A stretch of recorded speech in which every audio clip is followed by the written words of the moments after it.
Hey everybody, welcome to week 4.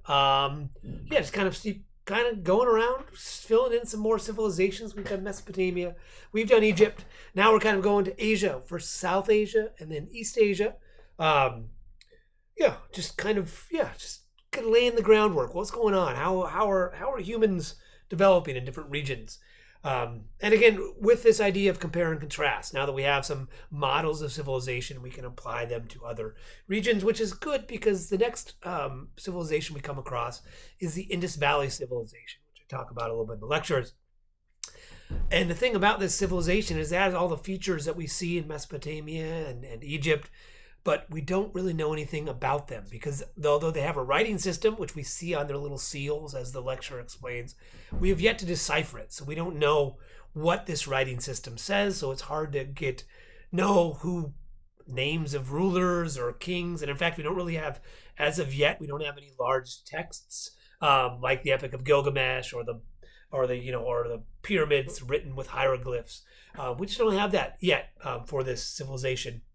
It's probably out there, maybe buried. Maybe there's a Rosetta Stone type thing in Mesopotamia, Egypt, that has cuneiform and Indus script, which will help decipher all of that coming up in the future. We don't know. But what we can do is what this really gives us is the opportunity to use inference, right? We can say, oh, all right, well, what are features of civilizations which we have here, and how can this tell us about this into civilization? So we have things like beads, which shows there was definitely a production, local production economies, commerce within this world. They were using these stones, making beads, making jewelry, and then exporting these all throughout Mesopotamia and Egypt. We have these beads there. Lapis lazuli is part of this. We know that they had pretty uniform construction techniques throughout all of this Indus Valley civilization. All the cities look somewhat similar, the way they're laid out, the different features of the city, citadels, water tanks. One thing about the Indus Valley civilization is that it had very extensive sewer systems within cities, able to move hydrology, move water around. Everyone had access to fresh water. They obviously had agriculture.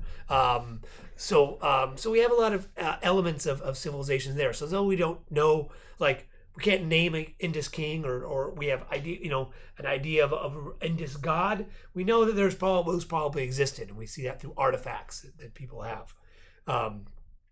Where we can kind of get a little more sense is in this Vedic world that the Indus rises and falls, as the lecture talks about, and in their place this new group, these nomadic people, the Indo-Europeans, Indo-Aryans show up, who are a larger group of Indo-Europeans who have this language of Indo-European, and it talked about how there's a good tree, the tree of language tree connecting that connects Hindi, modern day language of India, with English, the modern day language of America, Britain, through these cognates. So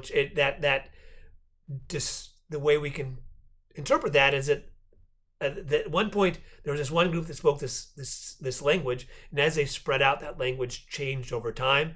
But you can find things like numbers 1, 2, 3 is very similar to ek do teen in Hindi, or the word for mother, father, brother, or the word for I is very similar within these over these vast distances. So that kind of shows us how these connections are formed.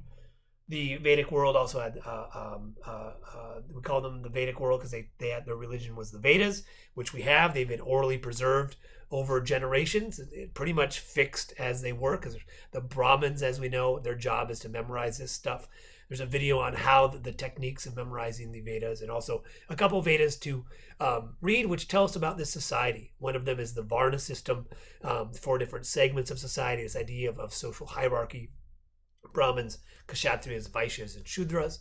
So that's embedded within their religion, but then gets expressed in how their social systems are, social hierarchies and stratification is organized. So that's kind of the Vedas. They had their own religion too, and we know about their gods, and the lecture talks about that.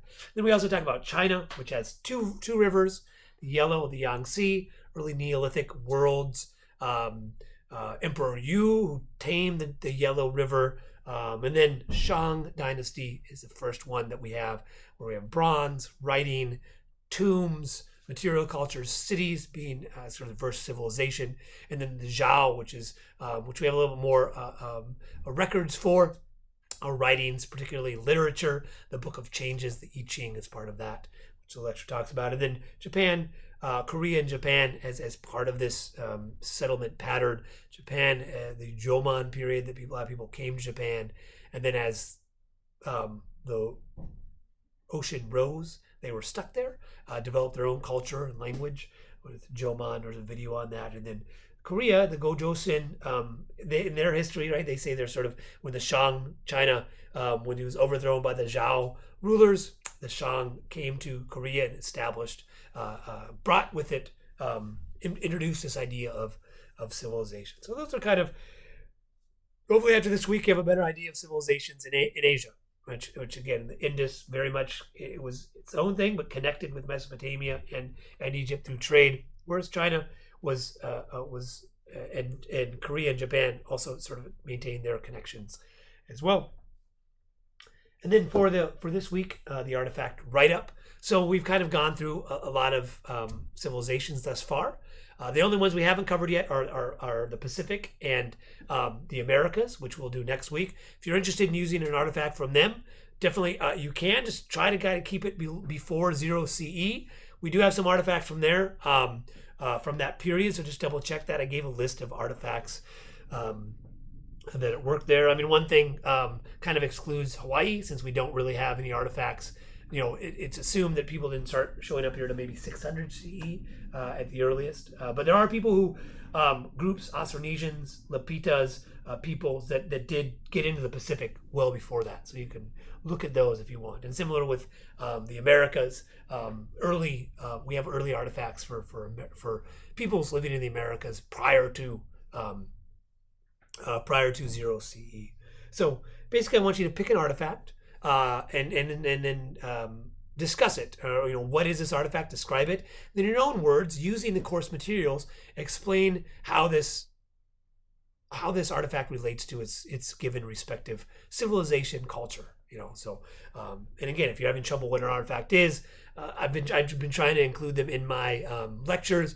But it could be a figurine. It could be architecture. The pyramids. It could be a piece of writing, a